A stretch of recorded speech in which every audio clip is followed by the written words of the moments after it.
Remember when you couldn't order a ride at the press of a button? Or get online without hearing this? Or get Domino's delivered to over 150,000 unexpected outdoor locations? Wait, what? Introducing Domino's Hotspots. You can finally get pizza delivered right to the beach, the quad, or the dog park.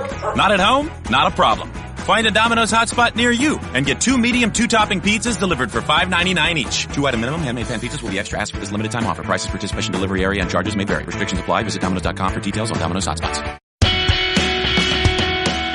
This is the Best of Golic and Wingo podcast. Yeah, buddy.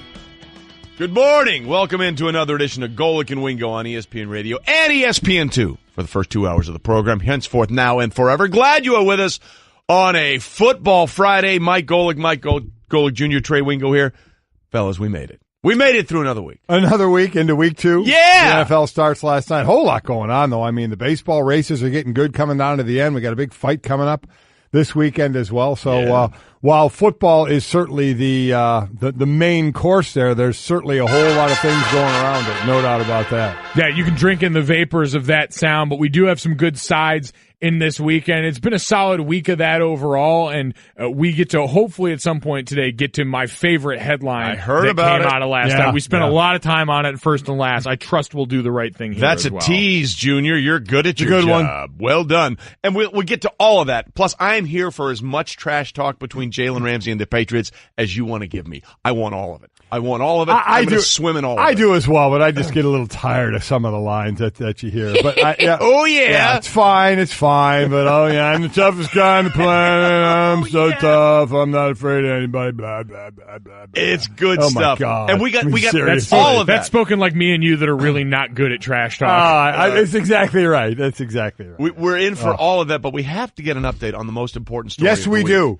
If you were with us yesterday, we had Rebecca Lobo on the plane, and she blew our mind. She just drops this little nugget that the plane she was flying on out of Dulles was trying a new boarding procedure. New boarding, yes. Which was window people go in first, followed by people that's sitting, you know what, in the middle.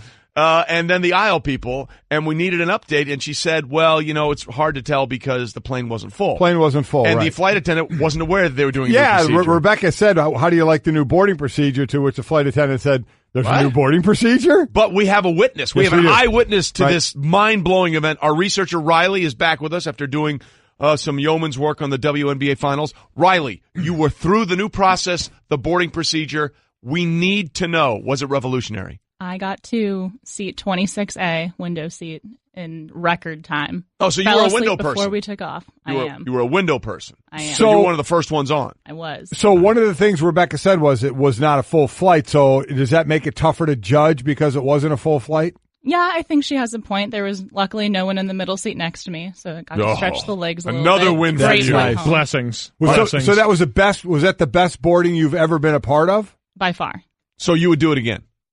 Yes. Do you sign up for this boarding procedure going forward? If they said every day we're going to do it, you're on board. The boarding procedure. She's on board with the boarding. This on-air Yelp review brought to you by. Yeah. Look, this is important stuff. I still think back to front. Yeah, well, that was Mythbusters said that was actually the slowest. I know, and I just disagree. I think I choose the version where I just have a carry-on and don't need the overhead space and can waltz in at my leisure. True. Although, the holy grail is right there, is walking into a situation where you don't have a seat made. That is the ultimate look what God did moment where you can stare next to you in the infinite space that's been provided by the good Lord. Yeah, that is good stuff. That's stretching out right there. Yeah. Did you have an overhead bag? I did not. I checked a bag. Oh, okay. So that really, because no matter what process it is, that is always going to be, that's always going to be the weight there. Yeah, the overhead bag is Satan. That's it. Not today, Satan. Not today. So. All right, so that's the most important information we can give you today. That's exactly right. Well, everybody flies. Mike and I are both flying today. We're going to see if the airlines we're on. I don't even know if we're on the same airlines or not. We'll see if they change boarding procedures or not. We'll see how it goes. I need you to stay after the show for about 20 minutes and do some stuff. Yeah, you go ahead and enjoy that by yourself because I won't be here. All right. Let's start with what's trending, and what's trending is we're shaping up to have a really good battle for that final NL wildcard spot potentially. Manny Machado did this kind of thing last night. 3-2. Machado with a fly ball to center field. Bader going back, way back at the wall, and it's gone. A home run for Manny Machado. Wow, what a night. A single, a double, a sac fly, and a home run. And the Dodgers lead it now 9-4. That the dulcet tones of one Charlie Steiner on AM 570 LA Sports as Machado homered and drove in 3 to back Clayton Kershaw, and the Dodgers beat the Cardinals 9-7 in the opener, guys, of a 4-game series between these two playoff contenders, which is going to go a long way to not only maybe deciding the NL West, but that final wild card spot as well. Yeah, you're talking after they're done playing these last 3 games, it'll be about, 10, 12 more games that they'll have to decide this. So, right now, that's a battle for the spot. The Diamondbacks, you want to put them into that conversation if you want, but it's really the Cardinals and the Dodgers right now. And the beauty is we always look toward the end of the season if you get those matchups of the two teams trying to decide. As I said, you have a couple of handfuls of game after this series is over, but it's nice to see where it ends up after these next few games. And this becomes, I think, interesting as we look at this, certainly for the Dodgers from a national perspective. I saw on ESPN.com, they did the other day, the best and worst potential World Series matchups that we have out there. And as you can imagine, the Dodgers factor pretty prominently into a few of those, being one of the bigger markets and one of the bigger brand names. But for them, you went and swung big bringing Manny Machado over there. He's going to be a free agent. I see what you did there. Swung big. I like it. Yeah, a lot of Junior, puns. You're cooking today. Yeah, so you get that, and you wonder after the season what that holds if their move doesn't pay off. They don't get that playoff run out of a guy that's not guaranteed to be back with them. And still they have a shot at the division as well. We keep talking a game away for the second spot with the Cardinals, but they're a game and a half out of the Colorado Rockies, who lead that division. And I hope in none of those scenarios where they were talking about worst World Series, my Cleveland Indians were mentioned. Oh, they were in every one. They better have been mentioned in the best World Series. They were in every one. No comment. All right. Moving on. By the way, sometimes you don't want to move on because the Cardinals were 22-6 in August. They're 5-7 in September. Can we go back in time? Well, I think we found out we can't. They could. Yes. Because they would really, the Cardinals would really like to go back in time and just, can we live in August? And the answer, sadly, is no. Well, this is a tough one. Mets captain David Wright's going to return for the team's final homestand, making what will probably be his last appearance as a big leaguer. The Mets said they plan to activate Wright when they return to Citi Field on September 25th against Atlanta.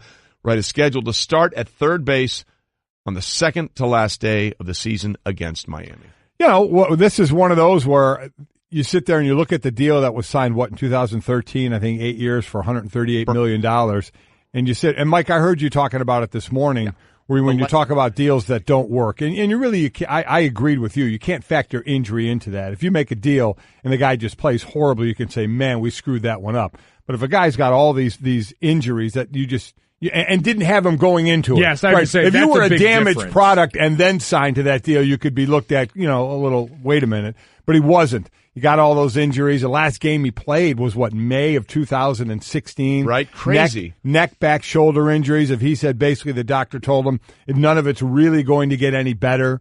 So 13 years in a big league uniform for the Mets, 7 All-Stars, and still has money owed. He got $20 million this year. He's got another $27 million over the next 2 years. But a He's guy, no Bobby Bonilla, baby. How about it? A guy everybody kind of rallied around and liked as the captain of that team. It felt like he was a good leader, but just very difficult when you're only out on the field, maybe a third of the time of your contract. Yeah, and we talk about all the time what a lonely feeling that is throughout all that, because players feel the burden of that. Like the one thing we've talked about this week with Aaron Rodgers wanting to be on the field is he's even said that's what you're paid to do, is be out there. And Aaron Rodgers, the owner of a bright, shiny new contract. David Wright on the other side of that got that contract, and I'm sure it's been difficult to say, well, as someone who, as he talked about, bleeds these colors for so long, wants to be out there knowing full well, all right, this is what an organization that's invested in me, I want to be able to give back and can't. Well, listen, Aaron's contract is the shiniest of all contracts. But to that point, you're right. Listen to David Wright. He hasn't played since 2016. He got really emotional talking about this. To my teammates, coaches, and staff,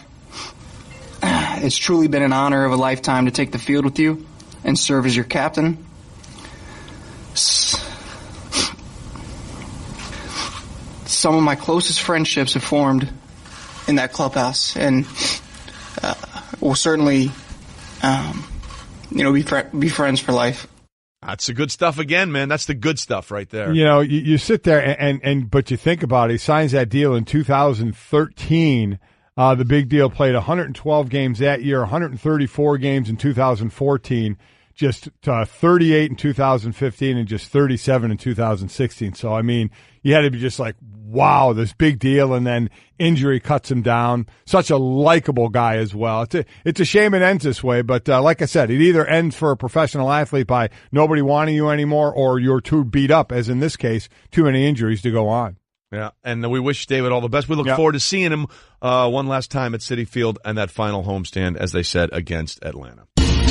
Meanwhile, the rematch we've been waiting for is finally happening this weekend. Triple G and Canelo Alvarez will meet Saturday in a rematch for the WBA and WBC World Middleweight titles. Again, they had that controversial draw in 2017. Then there was this the steroid suspension, so all kinds of stuff. Really, we're all in this for a couple of reasons. One, to see if someone will actually win, and two, just to see Stephen A. Smith and Teddy Atlas foam at the mouth against each other. Well, remember, this was off the heels of the Mayweather and McGregor kind of spectacle. I wouldn't even call that a fight. It was more of a spectacle. That was all about the press conferences. That was an entertainment spectacle is what that was, and everybody was juiced up for an actual fight. With Canelo and Triple G. And then you got that draw, so you obviously knew another one was coming. And then, as you mentioned, the suspension. I was looking at a lot of the experts. We'll have Teddy Atlas in a little bit later.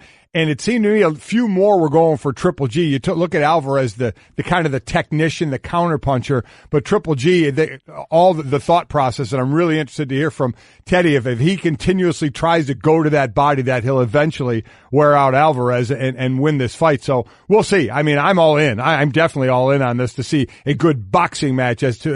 I loved the show of Mayweather and I can't believe it. Twice. McGregor. Thank you very much. I loved that show. McGregor. I know. Thank you. Mayweather. Yeah. I loved that show, but I'm looking forward to this boxing match. Yeah, I think just the substance that you got, because it's like, too, we can talk about forgetting Mayweather and McGregor. Mayweather in any fight, who has been the defining boxer of a generation because of his defensive prowess, which never really made, even when we had Mayweather and Pacquiao, the fight that was years after it should have happened, but one that people still look forward to because of the names involved, didn't produce a style that really excited everyone. These guys put on an exciting brand of boxing. It's an energy, so much so that when I got the draw, I didn't really care because I had gotten out of that fight what I wanted, which is being entertained by the process. And so we have that to look forward to again on Saturday night in a way that I think is unique in that sport right now, which is kind of seeing more exciting matches pop up, but this has been front and center. This one will cost you $84 though. Yeah, you chipping in 84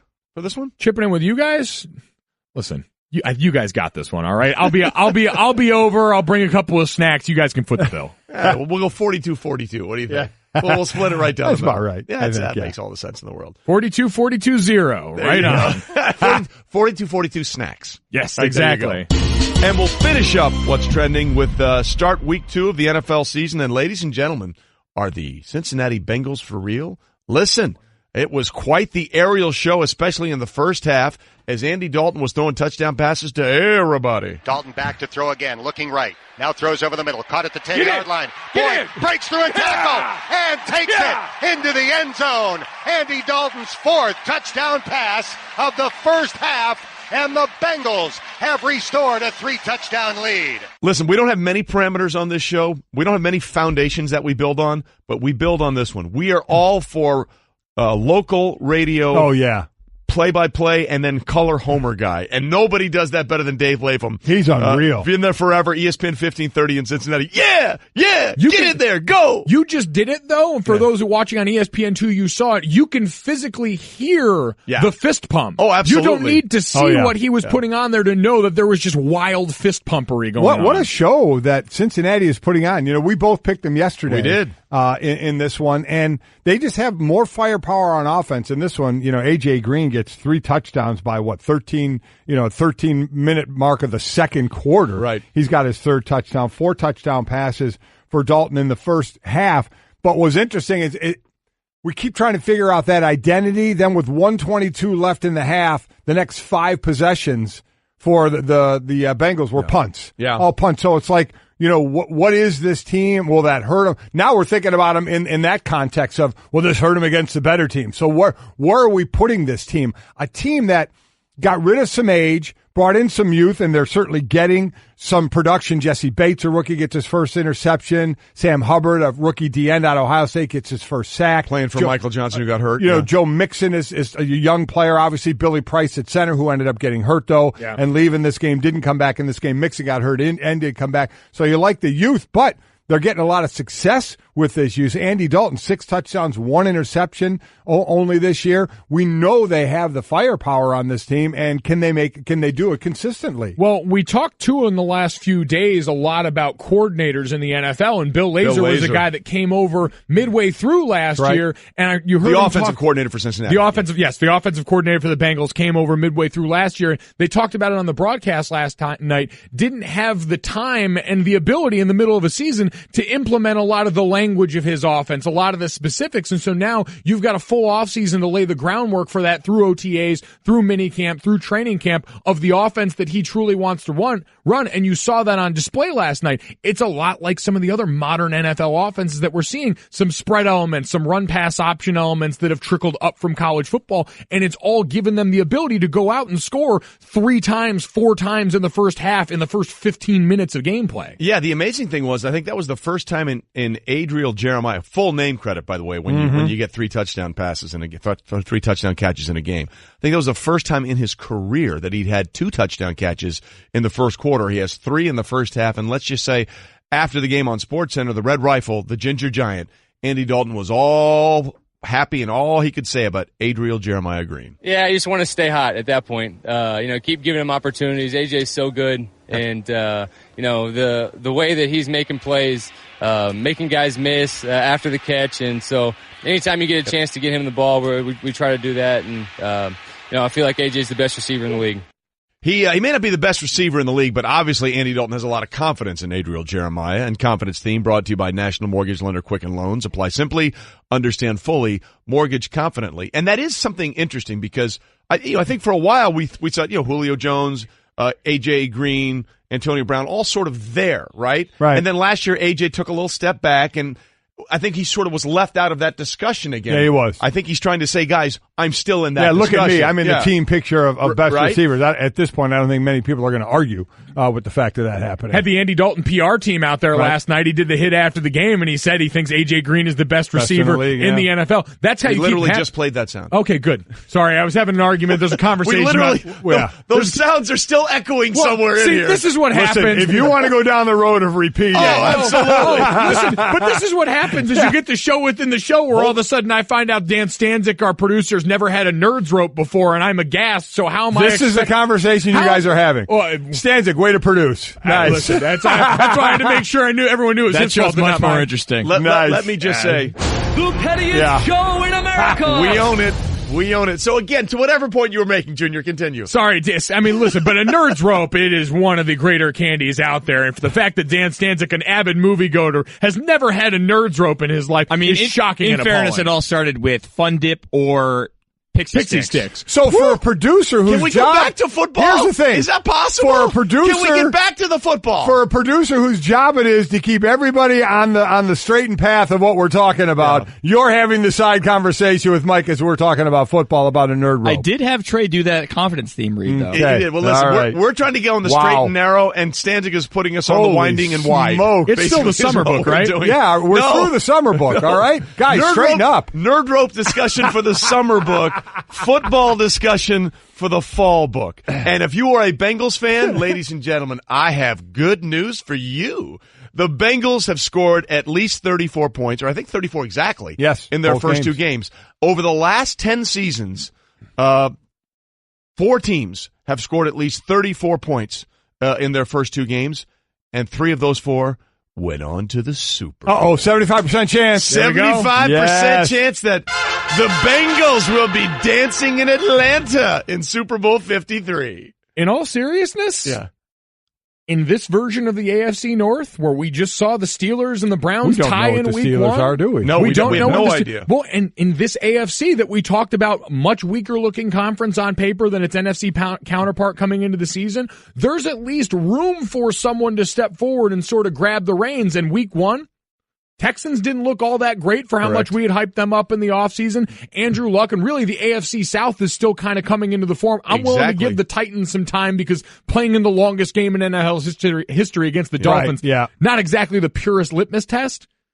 I don't know. There's crazier thoughts than the Bengals, who look pretty balanced. That's a Geno Atkins, Carlos Dunlap on that defense. They're going to get Vontaze Burfict back from suspension at some point. You know who everybody... But I think they suspended again. I mean, that's great. You know, after week one, everybody's saying a crazier thought. Everybody's saying the Jets, Jets. Yeah.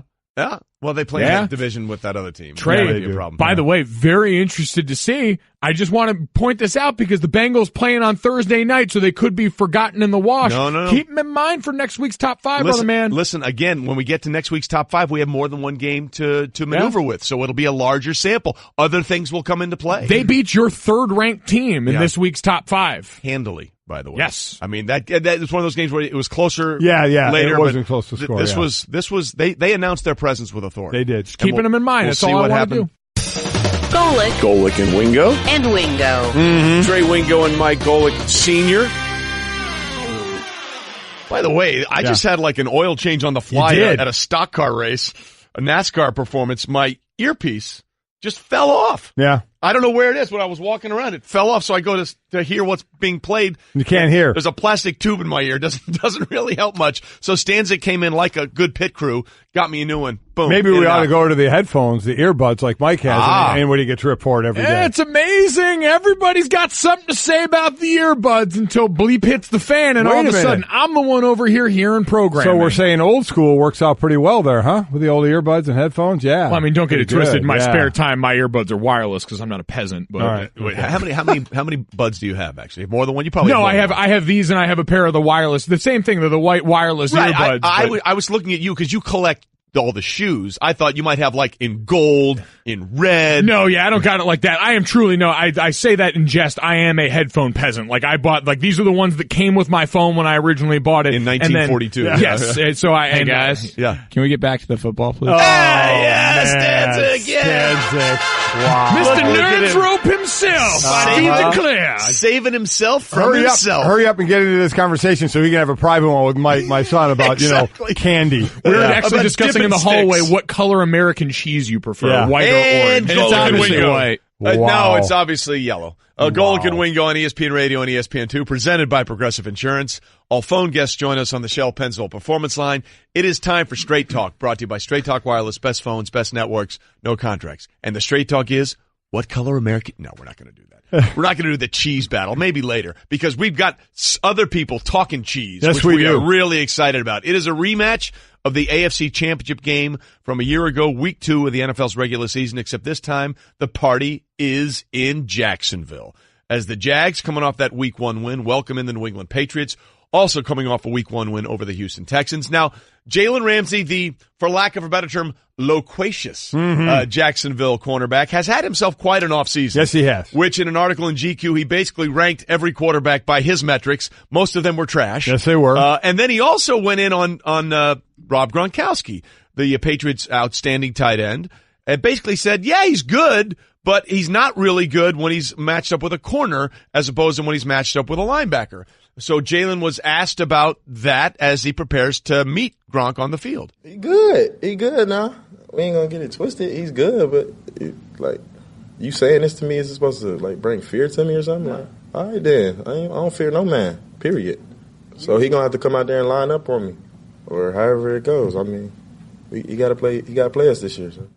Yeah, they are going to play. The statistics do show that when he has lined up against cornerbacks, he has not had as good of games. I think the completion percentage basically was right around 50%, and everybody else it was right around 69, 70% completion percentage. So by percentage, Jalen Ramsey has been correct. So we'll see where that matchup goes here. So obviously, if Jalen was asked about those things, Gronk was asked about those things.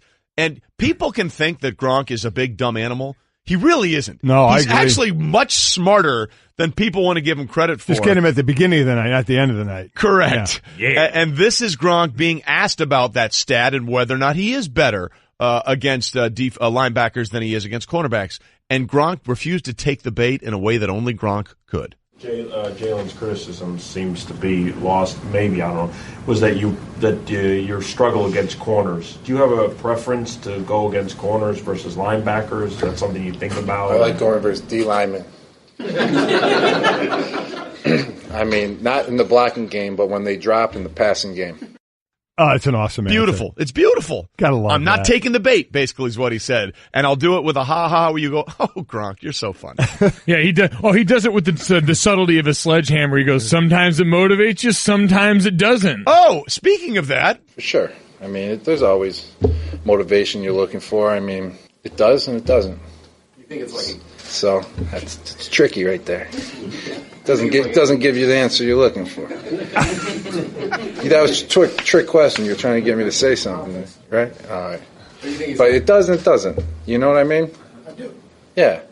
Because, I mean, it motivates you. You're hearing that. You know, obviously there's something out there that he saw on film and stuff that I could probably get better at football in some certain categories. I mean, you don't always feel the best every single day when you're out on the field, so that's how he feels. That's how he feels. Love it. You media tricksters thought you were going to get me. So in keeping score, what do we say about Jalen Ramsey last week? Odell had 11 catches for over 100 yards, but didn't have that big Jacksonville, of course, afterwards saying he didn't get that big breakaway reception, you know, that short catch that leads to a 70-yard touchdown.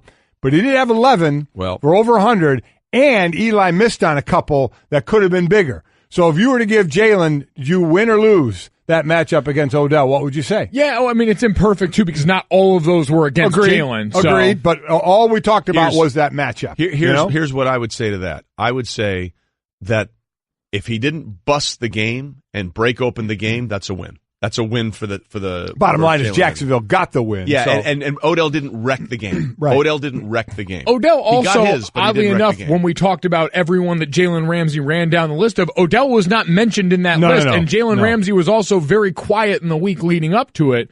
You have a feeling because there are guys where he clearly talks about guys he respects at certain points, and I have to imagine Odell falls into that. But DB is a weird position. DB is a lot like offensive line where you can spend the majority of your time doing very well, and if you have a few instances where things go wrong, you have a bad game, as opposed to being a wide receiver that's a lot like being a defensive lineman. You only need one or two big plays a game for it to look good for you. No, I completely agree.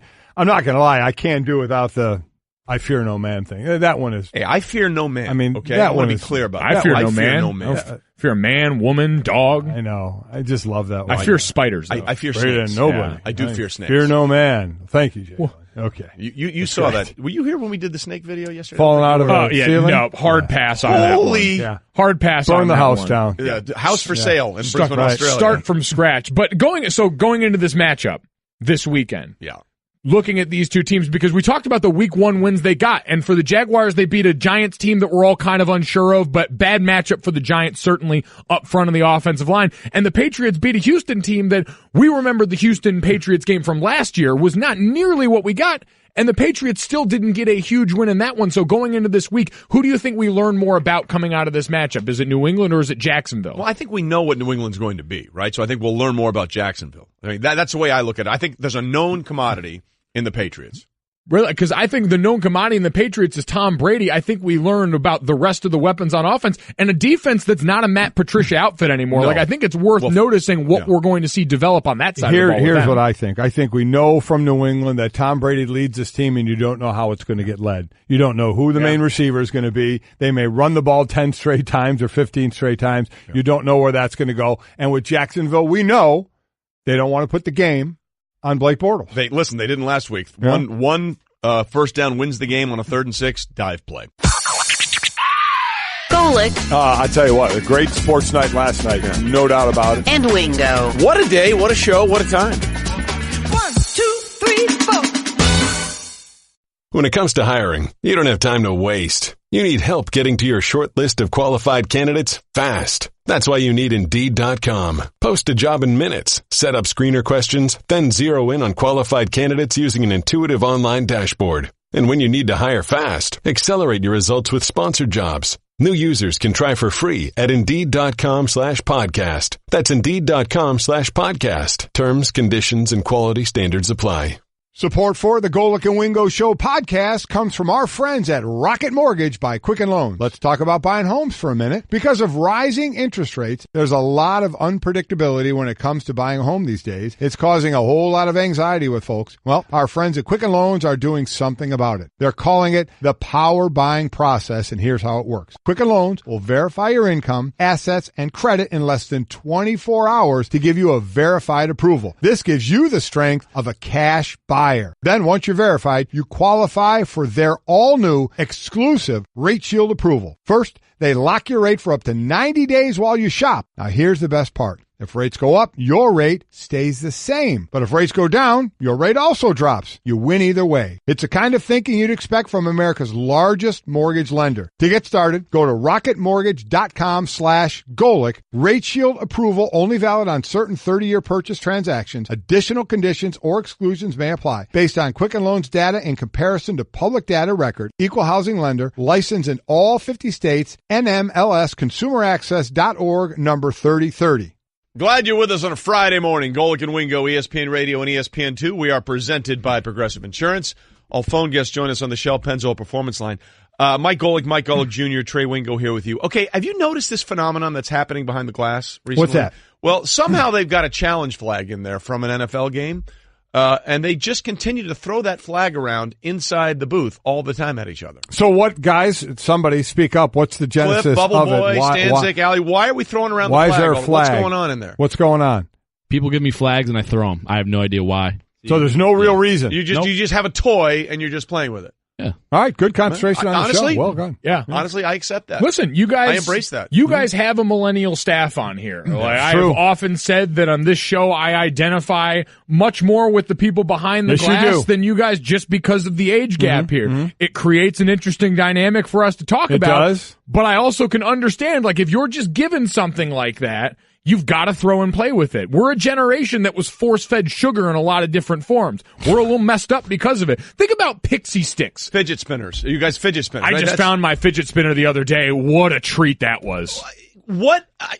I don't understand that one at all. Look at this thing. I'm going to spin it on my finger. It's intoxicating. You just get the spin. You can feel the weight and the balance. Remember those little birdie things that you could balance on your finger? They're weighted, so you just put the little beak on your finger there. For everyone watching on ESPN2, you're getting a real treat right now for Radio Theater of the Mind. Those little birds that have the weighted beak, and you put the point on your finger, and it balances there, and it's like magic. That's basically the exact version of what you're dealing with a fidget spinner, but it moves. Oh, fidget spinner is nothing like that at all. Fidget spinner is just something that spins. Yeah. It doesn't. I get the balancing bird thing. It's pretty wild. Think of it like a stress ball, but one you spin instead. Just something mindless to do to kind of relax you and all this. Because again, I'm a generation that spent time chugging pixie sticks and eating Fun Dip. They gave us a candy so messed up and full of sugar that you could eat the utensil upon which you put the sugar to eat. Please, your dad and I can top that kind of sugar. We used to remember those little dots off a piece of paper. Oh yeah, it was just little dots on a piece of paper. You just lick them off that. And then let's not even forget the little root beer things. You used to swallow the whole thing. It's like eating plastic. We used to eat plastic and sugar. You guys, you millennials, you don't have the corner street on sugar products, okay? That's been going on for a long time. Ours are just better. Oh, jeez. Well, what you guys failed to do is be able to hold your attention span for more than 2 minutes on anything. There it is. Holy smokes. I'm sorry, what did you say? I wasn't paying attention. That's exactly right. All right, let's move on. Although I think we're on to something there. I think we are, too. We'll come back to it. Andy Dalton's on to something. Threw 4, didn't say he's on something. I said he's on to something. Mm-hmm. 4 touchdown passes in the first half, 3 to Adriel Jeremiah Green. He's to propel the Bengals over the Baltimore Ravens 34-23 Thursday. Somebody want to say something? Man, they jumped jump in? They jumped. Oh, we're letting you read. No, I heard someone say, "Hoo!" And they stopped. They jumped all over Baltimore in this one. We were wondering which of these two teams could possibly challenge Pittsburgh, though Pittsburgh, I don't know if we know just yet what we're getting right there, because we know Le'Veon's not there. Well, James Conner had a good game, and now we got the elbow of Roethlisberger we're not sure about either. But Cincinnati, from that offense, we've talked about their weaponry, even though they did go after these touchdowns, 5 straight series of punting, so the consistency factor may not be there yet. But of these two teams, I know, Trey, at the end of the show, both you and I picked Cincinnati thinking they had more firepower on offense, and in the first 2 weeks, that's shown. It has, but I'll give Joe Flacco and this Ravens outfit credit. There were points in the third quarter and the fourth quarter where they really got it humming. John Brown, a hell of an addition, had a freak-show catch for a touchdown for them later. Willie Snead, they brought over in free agency, and then Michael Crabtree was the headliner, certainly the biggest name of that group, but it's a group that certainly both sides have given more to their quarterbacks to work with than they're used to. It just so happens that Andy Dalton has A.J. Green, who is probably one of the handful of best receivers in the NFL. And that offense, we know on the top end what they can be. Can they develop that consistency enough to be a real player? And what always helps is when you get taken out of your game plan. All of a sudden, Baltimore's throwing the ball 55 times. Cincinnati gets 4 sacks. Geno Atkins gets a couple of those.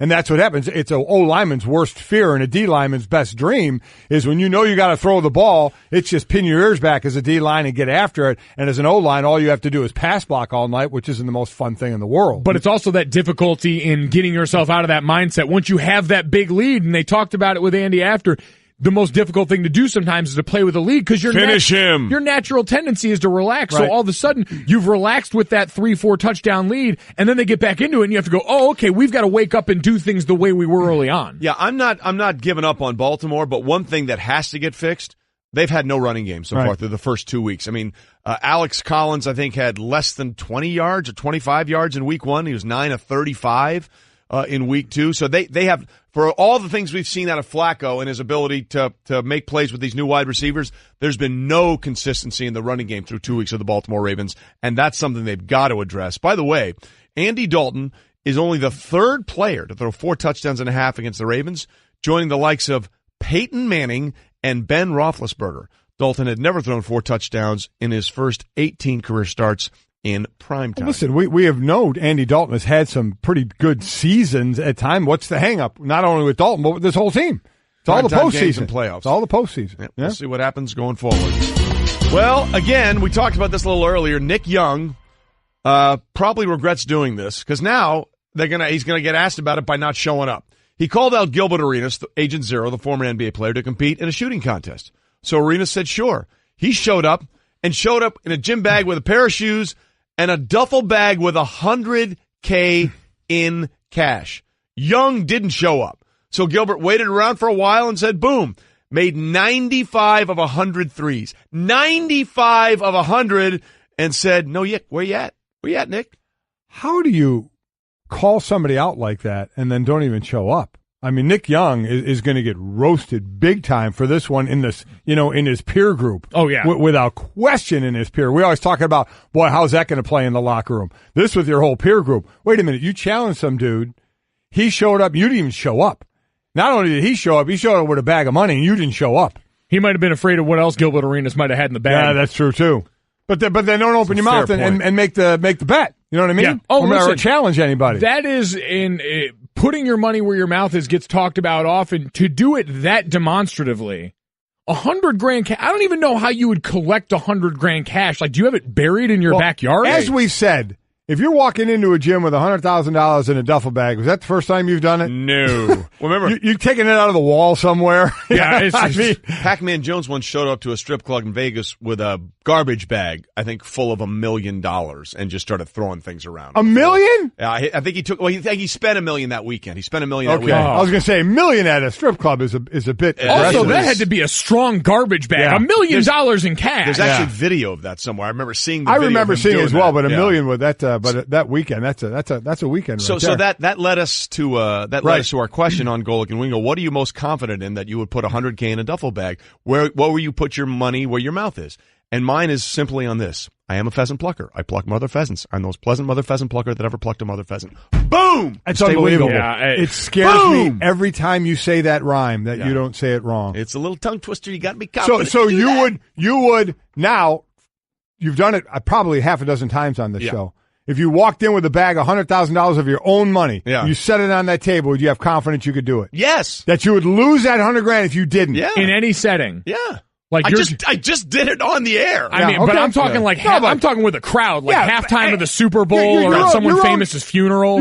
Just like you could make a 4-foot putt out today if you and I play, but if $100,000 of your own money was there, I'd be much more scared about a 4-foot putt than I am about nailing that. So you could put what would you put $100,000 down for? I already know what I would do. $100,000 down for me would probably be finishing meals uncomfortably fast, or if I had to do something actually competitive against somebody. In my prime Pikachu Super Smash Brothers, when I was in college, I was an inferno. Pikachu Super Smash Brothers, the game. Pikachu, my character, the best character in the game. Okay.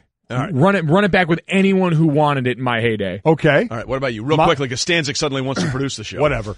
Mine would be when Stugatz made that bet with me. Eating the donuts. Oh, yeah. How many? He ate X amount of donuts in like 2 hours on the show. He did it in like 5 minutes. It was insane. Yeah, he did that. I would have easily, and I destroyed it. I ate 38 mini donuts in like 8 minutes. I destroyed him. I would have easily that morning brought in $100,000 of my own money and laid it on the table, knowing full well I'd have beaten him. I would say, if it comes to any competition with Stugatz, bring that money. Now, he will steal that money when you're not looking, and it'll become his. But that was an actual competition I had with him, and one that I would have brought in $100,000 of my own money.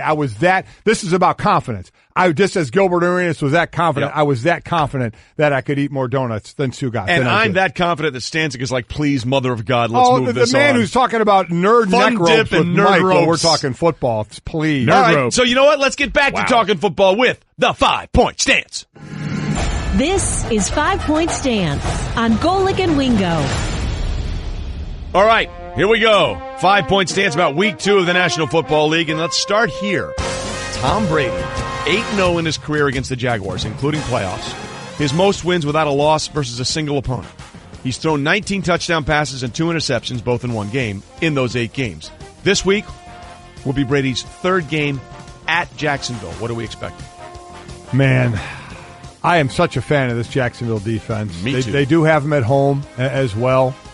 I'm looking forward to the Gronkowski matchup with Ramsey, though we sit there and say it. I don't know how many times Ramsey will actually be on Gronkowski. We have no idea about that. We'll have to wait and see. And you just always wonder about what New England is going to do in this particular game. Who is going to be that guy? I'm not going to lie. I have a lot of confidence in the Jacksonville defense. What worries me is Leonard Fournette. I don't think he's going to play with that hammy. He hasn't practiced this week, so I don't think he's going to play, and I think that hurts them offensively. But Yeldon would be the bellwether back if that's the case.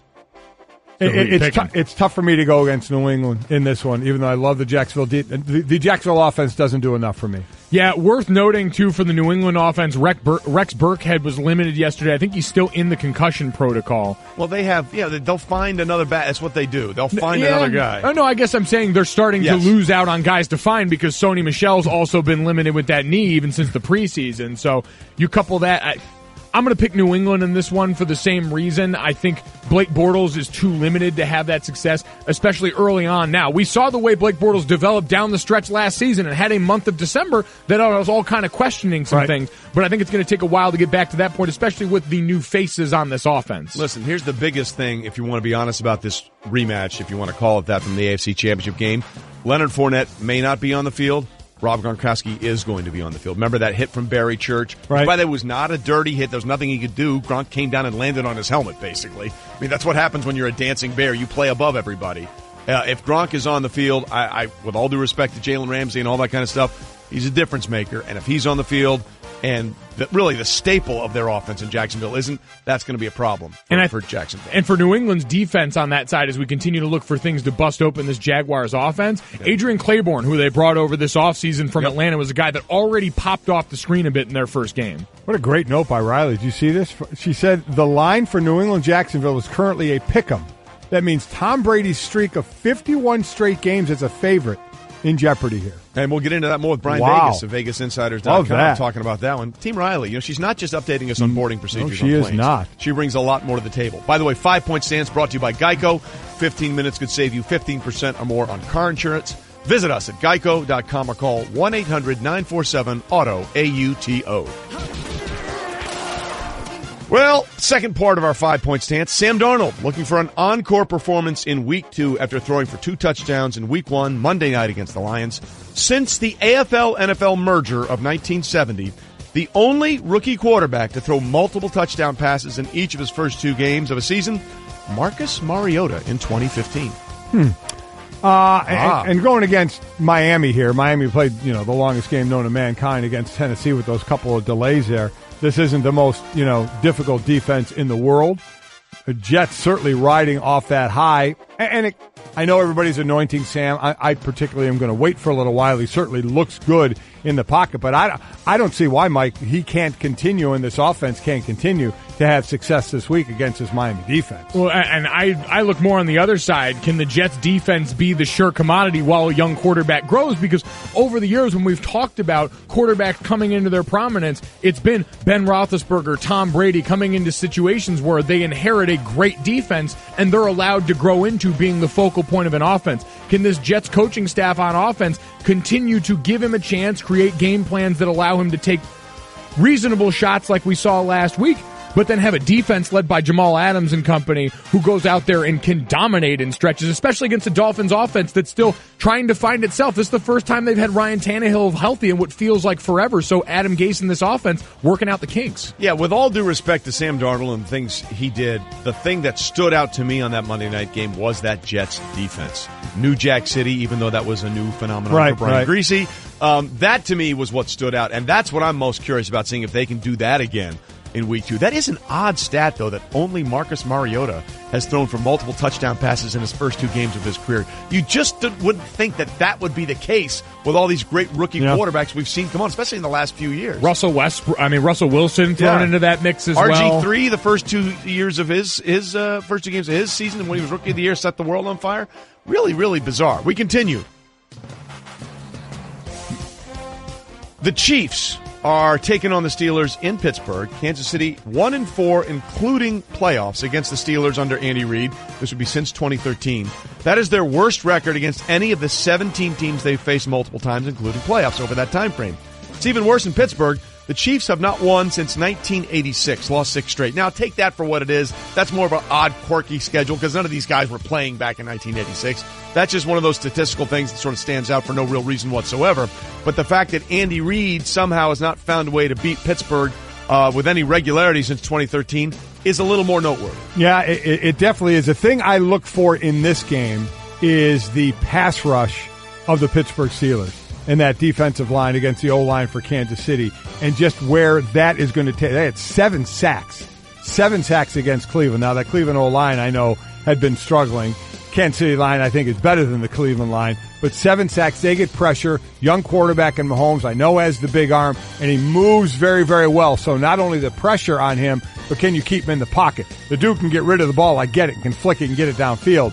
But that kind of pressure on a young quarterback, making him get rid of the ball off schedule, making him get rid of the ball maybe more erratically than he would want to, that to me is what I'm looking for. Well, and penetration kills. TJ Watt put up the stat line of the Week 1 on defense, and a lot of it was getting behind the line of scrimmage. And in this Andy Reid offense, where you've got a guy like Tyreek Hill, who's your move player, your gadget player, your guy behind the line of scrimmage as well as a downfield threat, can you get in the backfield and disrupt that? And then for these run-pass options, because some of the plays that Patrick Mahomes hit on were short plays, were run-pass options where he's hitting these guys on slants for big yards. The Steelers' linebacking core, when they lost Ryan Shazier, dropped markedly in athleticism.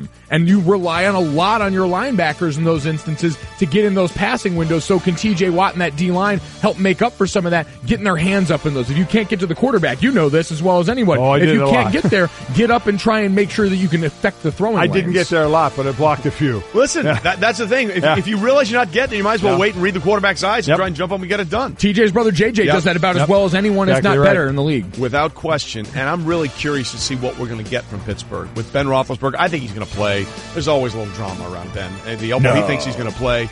I'm curious how they respond against a really quality opponent. And I'm curious to see how Patrick Mahomes does.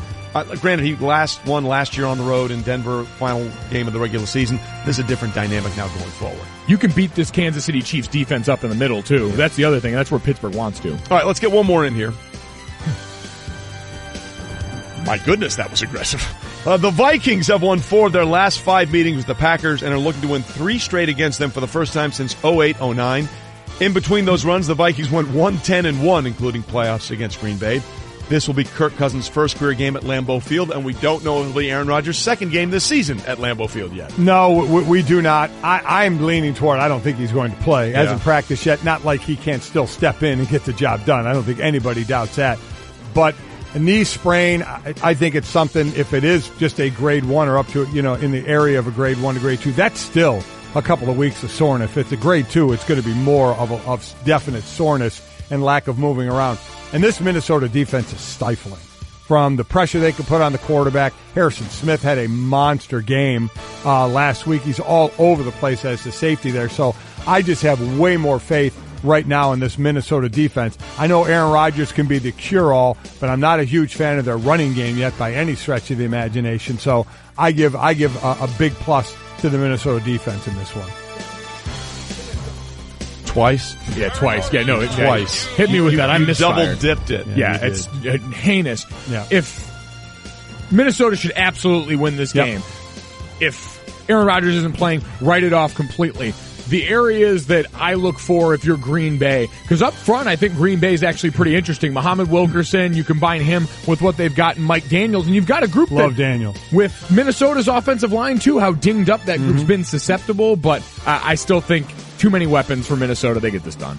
Golic and Wingo. It was all sort of one big giant Jell-O mold. It's very interesting where that went. Delighted to be joined, as we will throughout the entire season, by our fine ESPN NFL analyst, Tedy Bruschi, in studio, giving us the straight talk. Brought to you by Straight Talk Wireless, best phones, best networks, no contracts. He's been doing it for a decade here now at ESPN. I still can't believe you've been here 10 years. Yeah. Can you believe you've been here 10 years? It went by fast. It flies, doesn't it? Yeah. It is amazing. Fridays I think too. I mean, I love Fridays. Oh, because, Fridays I don't work I'm not the weekend crew or anything like that. So this is really the end of my week. And so football starts for me. I drive home. I'll see my son's high school football game. That's the good stuff. It's how's he doing, by football. the way? He's doing well. Yeah. He's doing what year is he? He's a junior. Yeah. Much more skilled than I was, actually. I was offensive guard, defensive tackle. Right. He's running back, linebacker, doing things. Oh, he's a linebacker. I'm shocked by that. I'm shocked that the progeny of Tedy Bruschi plays linebacker. 2.0, huh? Yeah. He's a Bruschi 2.0. Yeah, better version. Yeah, exactly. Yeah. Updated. Yeah, there you go. Remodernized, rebooted. That's a cool thing. Yeah. I thought you were saying Friday at practice was usually your favorite day of the week. Mine was always Saturday walkthrough, because Friday when I was playing, we were playing under Buddy Ryan. If we had lost, we went pads, right. or at least uppers. Right. Most of the time pads, because you'd go Wednesday, Thursday, Friday. Now I know they can only really go once a week or 14 for the season. So sometimes I hated Friday practice because we'd still be in pads. The Saturday walkthrough was always the best one, especially when one of the rookies brought in donuts. You get there in the morning, right? Yeah. For us, there was the Dunkin' Donuts. Exactly. Times and all that stuff. I was that rookie. Had to bring them once in a while too. Bring the whole that box of coffee. Yes, exactly. Yeah. A box of coffee and a plastic bag of wine. It's a great time we live in America right now. All right, Teddy, let's get into it. First and foremost, week 2 is already underway with the Thursday night game.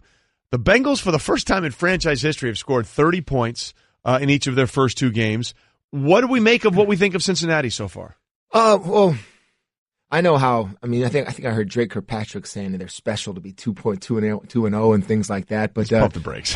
But go ahead and let them. You got a little mini bye. You don't have nothing for the entire weekend. Right. I can understand where he's from. I mean, how he's feeling right there. We got the victory. I don't got to worry about anything, even another opponent, until probably next week. Yeah, we're pretty good. And they looked pretty good last night. I'll say offensively for Cincinnati, they looked different when Joe Mixon was either in or out. Right. It was just different what Joe was doing in terms of maybe a 3-yard run by Giovanni Bernard was a 4 or 5 or 6 yard run by Mixon because of his strength and explosion, and even the little checkdowns where the burst he has from 0 to 5 yards is impressive to me, is something that I noticed. And so that type of efficiency and that running back, having him in there's a difference in that offense. AJ Green, you got to find him. I think that's how we would game plan him during the week is the first thing you would say is, where is he? And then, is he outside? Is he inside? And when he's inside, you got to find some way to double him, because it's a lot easier to have those combinations to double him, but they just find a way to get him open. He had a spectacular night too. He certainly did. Yeah. First time in his career he's ever had 2 touchdown catches in the first quarter of the game. He had 3 in the first half. So that's how it got started. And then I think one of the big marquee matchups this week is going to be the Patriots going down to Jacksonville to take on the Jaguars.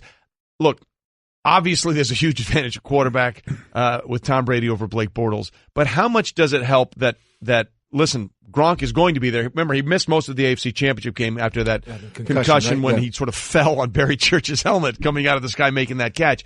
He is going to be on the field, and it looks like Leonard Fournette may not be for Jacksonville. I think that's a big thing for Jacksonville too. If they don't have Fournette, like I just talked about Joe Mixon, a 6-yard run rather than a 3-yard run by Giovanni Bernard. Maybe that's the same. That's the physical presence. I don't know. As a defender, if I got that back there, your play action's going to be more effective too, because I'm going to respect that run a little bit more. And I heard, when you talked about the quarterbacks, Trey, Bortles and Brady, there's a big difference, but there's a big difference in terms of who they are. But Bortles, the best Blake Bortles I've seen in the past is when he's simple and he doesn't like what he sees. His number one receiver is not open and he takes off. Because he's like a running tight end, basically. I mean, he's 6'4", 236, however big he is, and he's athletic and he can run. And I remember that playoff run they had when he just take off and move those chains in the divisional round about, just 3rd and 10, he's running. 3rd and 8, he'd convert. That type of Blake Bortles, I think, is dangerous. So, and then there's the fun we're having, because we're on this side of the microphone now, the Jalen Ramsey kind of smack talk that he has had. Yeah. Gronkowski had a very entertaining answer to a lot of that. But the stats do bear out that when Gronk is covered by a linebacker or safety, he catches the ball basically around 70% of the time, and by a cornerback, 50% of the time. Why? I'm not sure.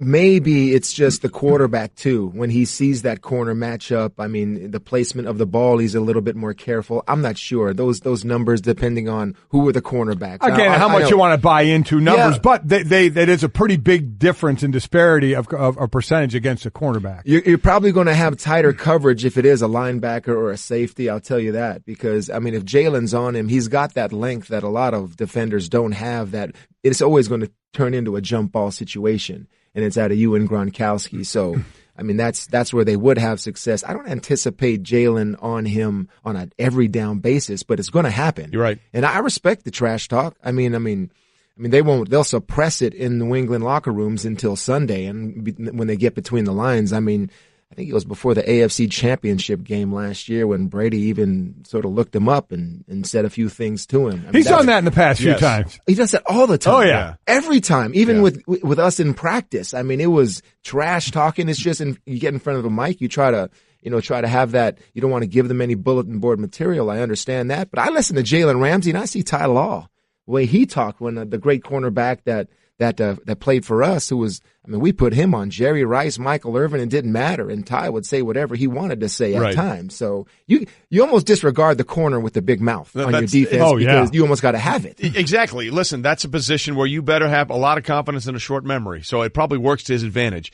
And you mentioned they'll avoid the trash talk. I want you to listen to Gronk here, working with the media, because I think people have this image of Gronk of what he is and what he isn't, and I think he's actually the exact opposite. So this is people in New England talking to Gronk about what Jalen Ramsey has said. For sure. I mean, there's always motivation you're looking for. I mean, it does and it doesn't. You think it's like so it's tricky right there. Doesn't give you the answer you're looking for. That was a trick question. You're trying to get me to say something, right? All right. But it doesn't. You know what I mean? I do. Yeah. Because, I mean, it motivates you. You're hearing that. Obviously there's something out there that he saw on film and stuff that I could probably get better at football in some certain categories. I mean, you don't always feel the best every single day when you're out on the field, so that's how he feels. That's how he feels.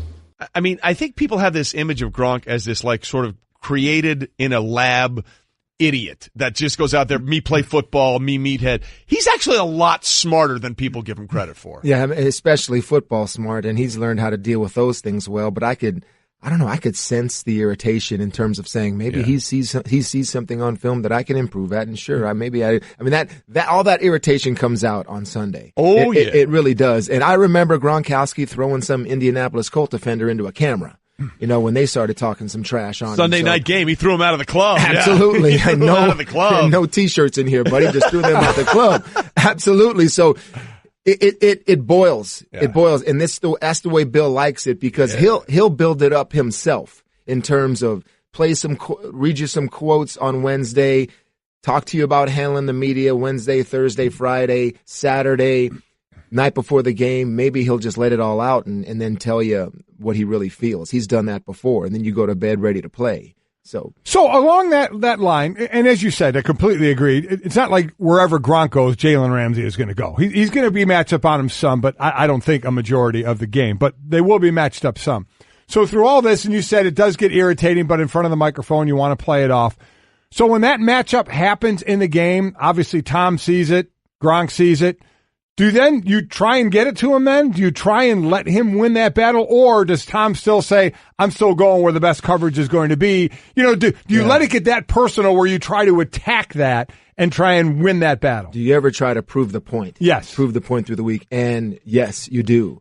And I've been in those situations on those sidelines where, yes, you want to prove the point, but the score's usually we've been up by 21, 24 or something like that because then it's they don't, point time. they don't want to let the distraction affect the plan. Right. So the plan is, if Gronkowski early on is Ramsey on you, well, if you get single coverage, I will throw it to you. Right. If Ramsey's outside wide, I'm not throwing to any receivers. I'm telling you right now, I'm coming inside. But you're up 20, you're up 21, which I don't know if it's going to get, or maybe if it's late in the quarter, the game, they're up 10 or something like that. Then it's like, let's prove this point. Yes. Gronk, go ahead and run. I'm going to throw it to you. And then when we get in the end zone, we'll see what happens. We'll spike it in their faces and say it and all that stuff. So that's when I think that would happen. Yeah. But they don't let that distract the plan. You just can't, because intellectually, I mean, there's so many adjustments that they have. I can speak especially defensively, pre-snap and post-snap, that once it's over and it's been a successful play, then you almost feel like letting it out, because that's when you can. Tedy Bruschi here, a fine football sir. analyst. I think the only LeCap to ever play in the NFL. We've looked some research for that. We think you're the only one. Joining us on a Football Friday, talk about Week 2 of the NFL. Listen, everybody was raving about Sam Darnold after the Monday night win in Detroit. Couldn't have got off to a worse start. First pass pick 6, then leads them to the 31 unanswered.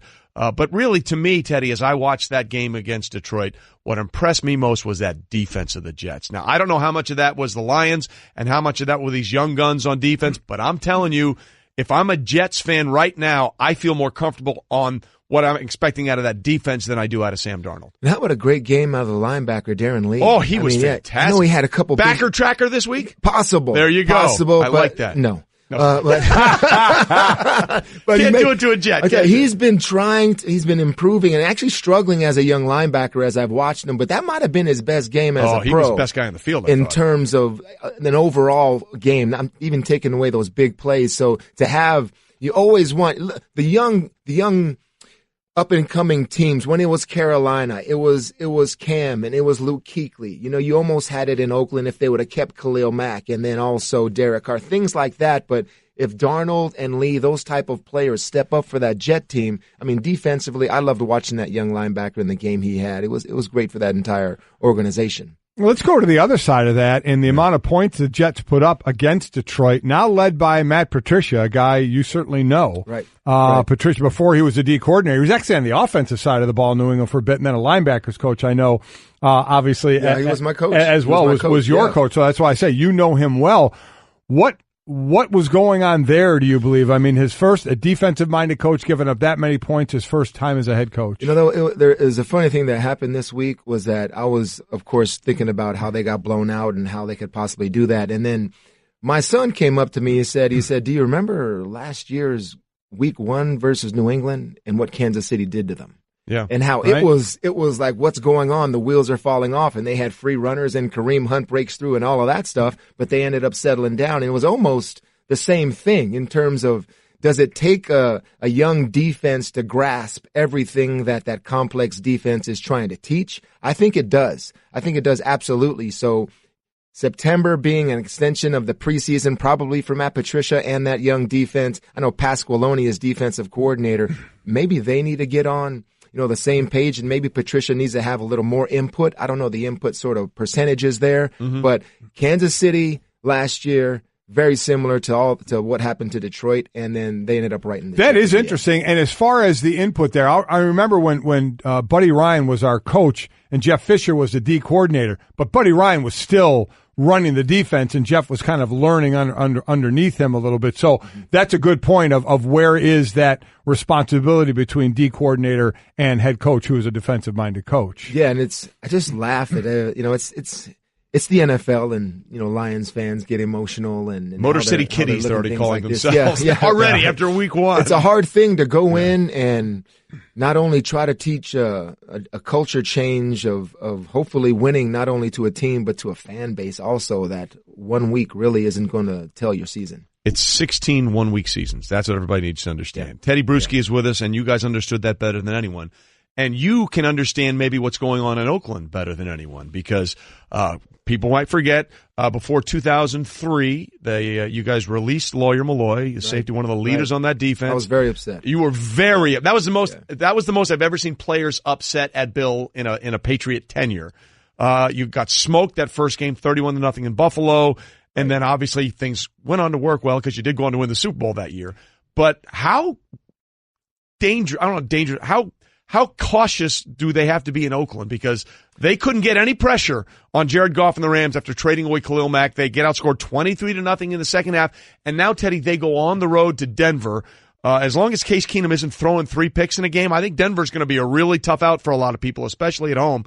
How critical is it for the Raiders to find a win quickly in September? I think it's huge, because going back to that story of us when Lawyer was traded, you guys were I was steaming. Furious. I mean, I was talking about being more loyal to my high school and my college than I was for the New England Patriots. That's how upset I was. But we went on the road after that game to Philadelphia. And then we got the victory there, and then sort of the cord was cut about all of our feelings. That's why I think it's so critical for them to get that win, because now I think John Gruden, with all of his guys supposedly that he's brought in, how well does he really know them? Because how well are the people that believe in what's going on there are going to step up and make plays for him and believe in what's going. So that's huge to look at, how they play in terms of, do they play like it is them versus the world mentality? Because that's the best feeling you can have in a locker room, that no one thinks we can do this.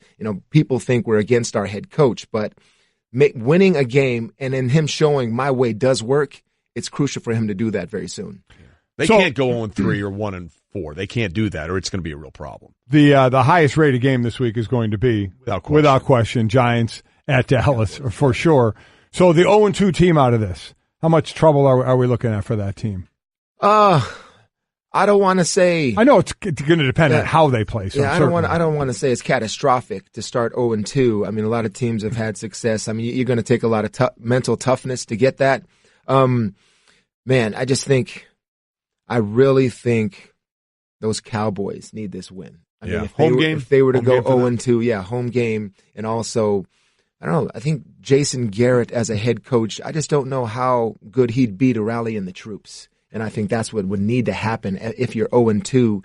Another coach, I know he's been there a while, but to get these guys believing that, okay, we do have some injuries, we do have some things going on, but still, okay, we're off and running, coach, we're with you. I think Dallas needs that mentality. All right, Dak Prescott has thrown for under 200 yards, not under 300, under 200 yards in 8 of his last 11 games.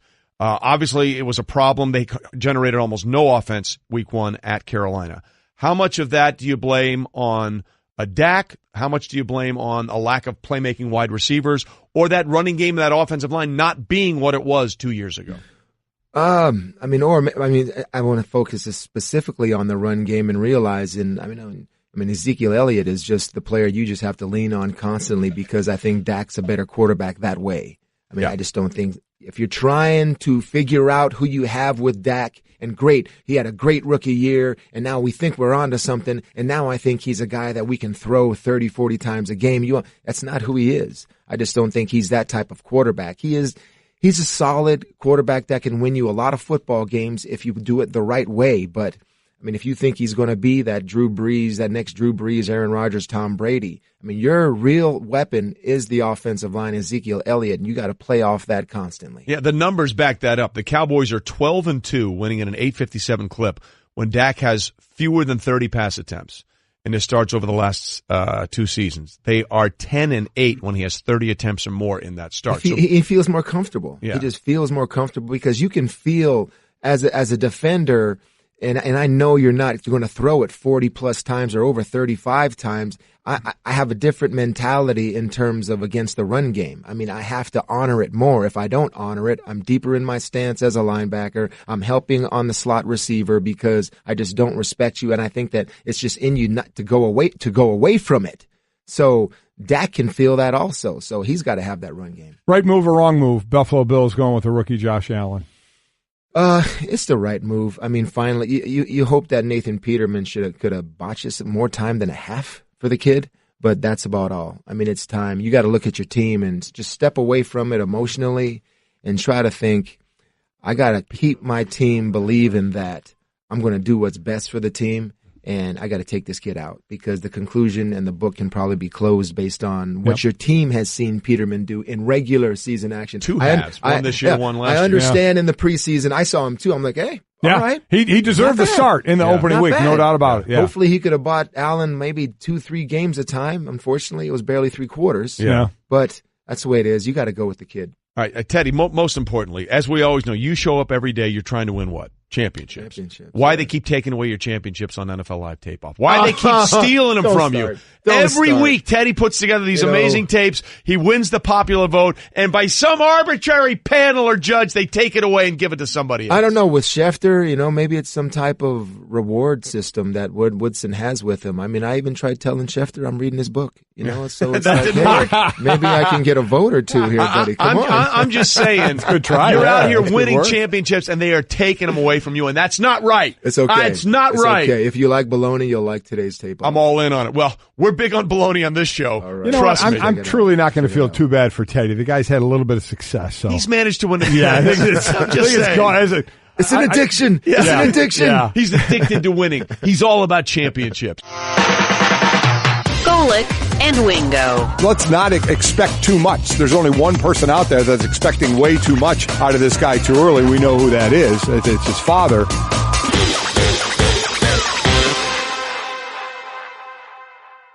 Remember when you couldn't order a ride at the press of a button?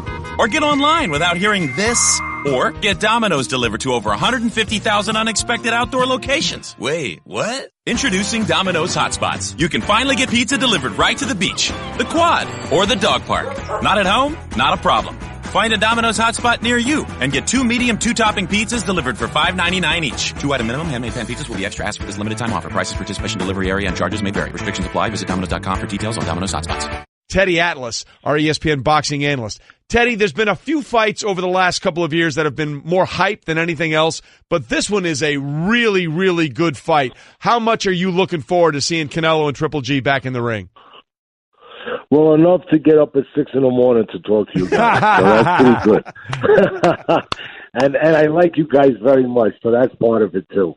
So, although it's 6:30 right now where I am. But listen, there's so many elements floating around in this fight. The first fight, a funny thing happened on the way to the weigh-in. The smaller guy, Canelo, welterweight, junior middleweight, moving up to a natural middleweight to fight Golovkin, the bigger guy. He showed up at the weigh-in. He looked like the bigger guy, And then what happens? A couple months later, 2 suspensions for PEDs later. Maybe we got the answer. That, he says there was tainted beef and all that stuff in Mexico. But I would say that with all the money he makes, 2 times that happened, you know what, pal, go buy yourself a case of Kobe beef. You know what I mean? So that's not flying with me. So you go and you get the smaller guy, looks like the bigger guy the first time. Now, all of a sudden, presto, what happens? The second time, now, the weigh-in's going to be today, but we've seen Canelo already. The Canelo shows up, and guess what? Transformation. He looks like this smaller guy. He's not on that stuff anymore. And a lot of people don't like the truth to be spoken that straight. But how else are you going to say it? I mean, the eye test tells you. The drug test tells you. So now he's the smaller guy. So it's really interesting with all those elements in there, how you're going to handicap this fight, how you're going to figure this fight out. And then you got the other side where you have Golovkin, who's the favorite in this fight. He was the favorite the first time. I thought he won the first time. I thought he got robbed. You have him a year older. He's 36 years old. And I always say, I don't judge fighters chronologically. I judge them by the amount of punches, by the amount of tough fights, the punishment they've taken. And when you're 36 years old and you've had 400 amateur fights, and that's how many fights he got. He was a silver medalist. 400 amateur fights for Golovkin, and you've had, 36, 37 pro fights.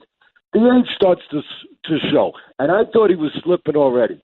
So now you got a year later, you got all these things buzzing around, and it makes for, if nothing else, it makes for an interesting match because also on both sides, listen, I hate to use this because it becomes too much of a cliche for people and too much of sort of something to lean on for a lot of media people out there, especially out here, that want to get some buzz going.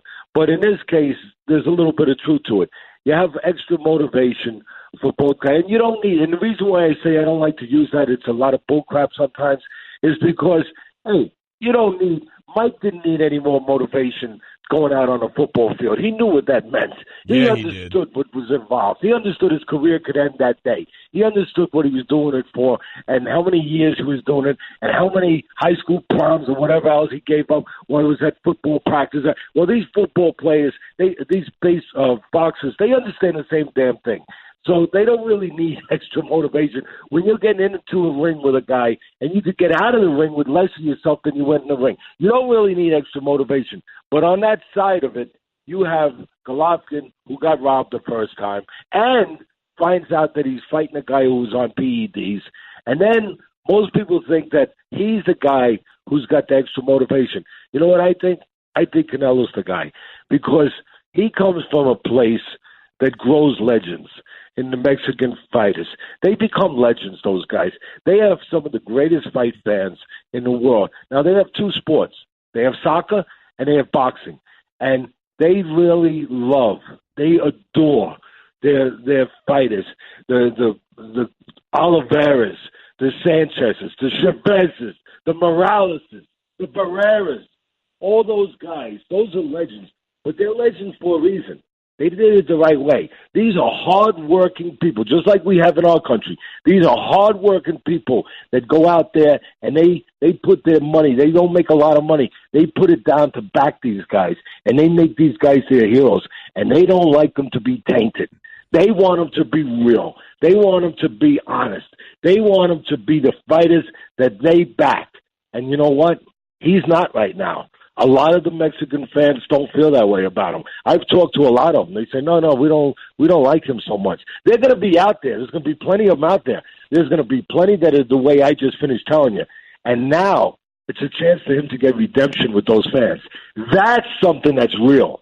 All right, we're talking to Tedy Atlas live from Vegas on the By the way, we love your passion, Tedy. I just want you to know that. Well, let's keep that going now. Let's go in the ring because I feel the same way that Triple G got robbed in the first one. But for each fighter, and start with whoever you want, what does that fighter have to do different in this fight that they did in the last fight? I'm going to start with, and that's the right question. I'm going to start with the naturally bigger guy. And this time, again, he is the bigger guy. I'm going to start with Golovkin, the favorite. You know what? He had Canelo pinned on the ropes several times in that fight. And guess what he did? He let him off the ropes. He let him off the hook. Hey, listen, a lot of people out there that are astute, they're going to say, hey, Tedy was afraid of getting counted. Guess what? Bull crap. He wasn't afraid of getting counted early on because the guy was trying to survive early on. He was being too respectful. He was being too careful. Maybe that kind of huge fight, maybe it made him think a little too much too. But he was not staying in it. There's no better way to impose your physicality on a smaller guy than to stay close and go to the body. He didn't go to the body the way he should have, Golovkin that is, yet Canelo actually went to the body more. So this time, you are the bigger guy. When you get inside, stay inside. Do not go back outside and let him off the hook. If you have to, step to the side so you avoid any counters. But don't go back outside. And now for Canelo, well, guess what, pal? You're the smaller guy. You better use the advantages. Don't sit there and moan and groan about, oh, I lost some of my muscle and I'm not as big. Hey, you didn't win the first time. Maybe you'll win by being you. And be you. Be the faster guy. Be the smarter guy. Be the more sophisticated guy. Because you are more diverse. As much as Golovkin's terrific and he's fan-friendly and everybody loves him, you know what? He's one-dimensional. So use your multi-dimensions. Counterpunch. Turn him. Move around him. Keep him more balanced. He can't be the bigger guy if you don't let him get set. He can't be the more powerful guy if you don't let him get set. And that's it. So, Teddy, real quickly, because we're up against the clock here, who do you think's walking out of this the ring with a win Saturday? You know what? Sometimes you got to look in the mirror. And do you remember that Rocky movie, the one where Mickey told Rocky, and that's fiction and all that, but sometimes it becomes real. Where Rocky, when he told Rocky he didn't want him to fight, and then he said, "But I beat all those guys," and he said, "They were setups. They were setups, kid. They were nothing." Well, you know what? Canelo's got to look in the mirror now, and if he was on juice for that fight, I'm going to assume he was on juice for other fights. Wow. He's got to look in the mirror now and say, "What am I? Who am I? Am I the 16-year-old Mexican kid that turned pro and won a world title and have all these Mexican fans behind me, and I follow a legacy of great, great, great fighters? Who am I? I want to find out who the freak I am. I'm going to go in there, and I'm going to find out who I am and show who I am. I'm going with Canelo." Listen, wow. I can't wait for this fight now. Unfortunately, I'd like to do the rest of the show with you, but we got to go. Smokes. Teddy, you're the best, brother. We appreciate it. Great, Teddy. Thanks, man. You guys are great. I care about you. This has been the Best of Golic and Wingo podcast. You can listen or subscribe on the ESPN app, Apple Podcasts, or just ask your smart speaker to play Golic and Wingo. Plus, you can check the guys out live weekday mornings from 6 to 10 Eastern on ESPN Radio and on ESPN News. When it comes to hiring, you don't have time to waste. You need help getting to your short list of qualified candidates fast. That's why you need Indeed.com. Post a job in minutes, set up screener questions, then zero in on qualified candidates using an intuitive online dashboard. And when you need to hire fast, accelerate your results with sponsored jobs. New users can try for free at Indeed.com/podcast. That's Indeed.com/podcast. Terms, conditions, and quality standards.